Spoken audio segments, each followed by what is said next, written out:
जीती हुई 10 सीटों पर बीएसपी कर रही है दमदार प्रत्याशी की तलाश। मायावती ने अकेले ही चुनाव लड़ने का कर दिया ऐलान और अब हुई माथापच्ची। नमस्कार, मैं बालकृष्ण द्विवेदी, आप देख रहे हैं न्यूज़ नेशन 81। आपको बता दें कि मायावती अकेले 2024 का लोकसभा चुनाव लड़ने का निर्णय ले लिए हैं। उसने अभी दमदार प्रत्याशी की तलाश शुरू कर दी है। बसपा की सबसे बड़ी चुनौती इन 10 सीटों को बचाना है और प्रभावियों को ऐलान रोकना है। अकेले चुनाव लड़ने के साथ ही सीटवार कसरत तेज कर दी है। बसपा ने यह निर्णय लिया है, लेकिन वह 2024 का लोकसभा चुनाव अकेले ही लड़ेंगी।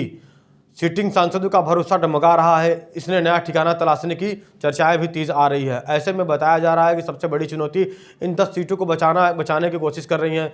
विकल्प ऐसा हो कि किसी भी तरह की सांसद कमजोर न हो। बसपा ने अकेले चुनाव लड़ने के फैसले के साथ ही सीटवार कसरत तेज कर दी है।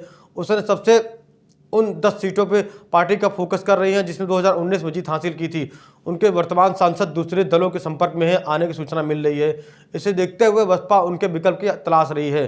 सूत्रों के मुताबिक बताया जा रहा है कि ज़्यादातर सीटों पर प्रभारी तय कर चुकी हैं।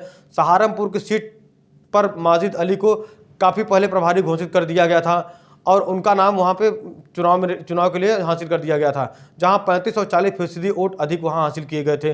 बसपा ने पिछला चुनाव सपा के साथ मिलकर चुनाव लड़ा था। उसमें 38 सीटों और अपनी प्रत्याशियों को खड़ी की थी, जिसमें से 10 सीटों पर चुनाव हासिल की थी। 40% वोट के साथ साथ हासिल की थी। बसपा ने अपने जितने भी उनके 10 सांसद हैं उनका भरोसा उनसे उठ रहा है, चूँकि वो अन्य दलों से उनकी बातचीत चल रही है और हो सकता है वो किसी बीजेपी में चले जाए, कहीं बसपा में चले जाए, कहीं कांग्रेस में चले जाए।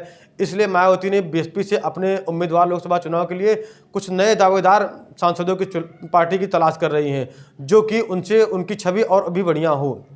आने वाले समय में अभी इनकी लिस्ट जारी नहीं की गई है, जिसकी सरकार बनने की उम्मीद नहीं हुई है।